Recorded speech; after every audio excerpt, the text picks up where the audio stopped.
Today I will be talking about strokes gained in golf and what it can tell you. So strokes gained is a great mix of both statistics in golf and how we can use quantitative data to inform golf. So I've been a golfer for about 10 years on 3 different levels, be it junior golf, high school golf, and collegiate golf. And I've been following strokes gained and how it's changed throughout that time, as it is a generally new concept. So there's 3 major things that we'll be hitting on today. That is, what strokes gained actually tells someone, how it is calculated, and then how to use strokes gained in your own golf and how to better understand it. So strokes gained tells you about how much a person has gained or lost per hole, per shot. So let's say it takes someone the field on average, so you take all golfers who have played that hole collectively, and they took an average of 4 strokes to finish it. Well, if I have a strokes gained of 1, that means I've gained 1 stroke on the field for that hole. So my strokes gained would be 1, meaning overall it would be 3. Now, this can be broken down per shot to predict what it would be to finish that hole.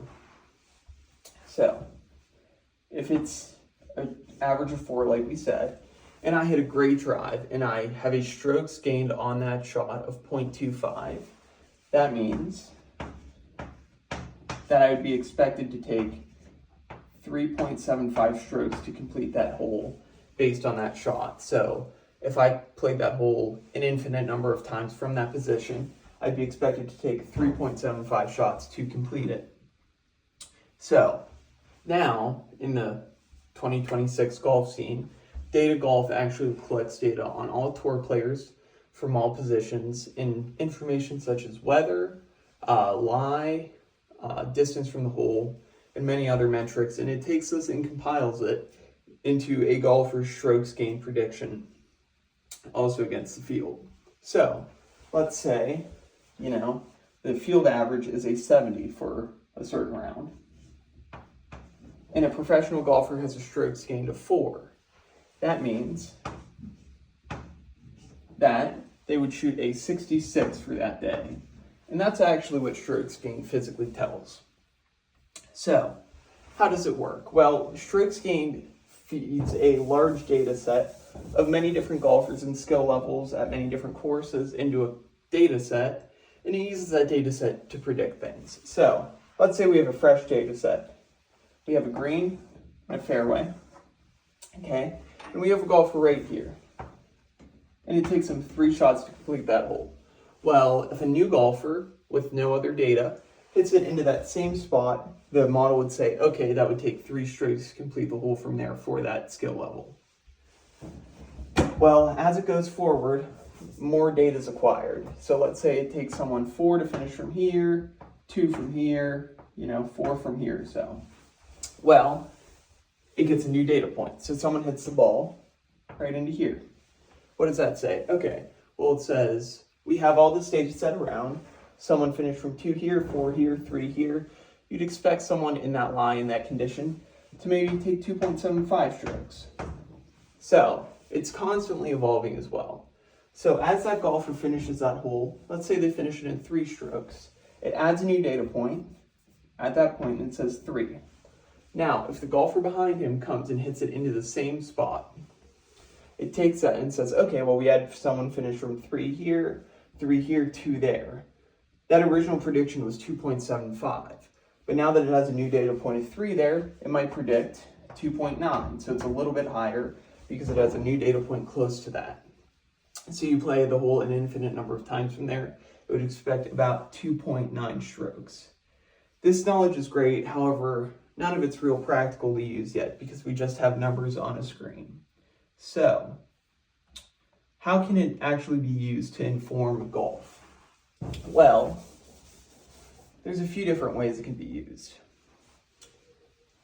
It shows that, above all else, your number 1 goal in golf should be to get the ball as close to the hole as possible. So, many times, the old common knowledge was, you'd rather be in the fairway than the rough. You want to have a cleaner shot in. However, it's shown that, let's say you have a ball at 180 yards out to the pin and one at 160 in the rough. Many amateur golfers would say they would rather be 180 yards in the fairway than 160 yards in the rough. What strokes gained says is that this is not true. You would rather be closer to the hole even though you're in the rough. Now, this isn't always true. Rough conditions may be different. However, generally, if you're about 10 yards closer, it doesn't matter whether you're in the rough or the fairway. What this can also say is that golfers can track their own strokes gain data and help it inform their practices.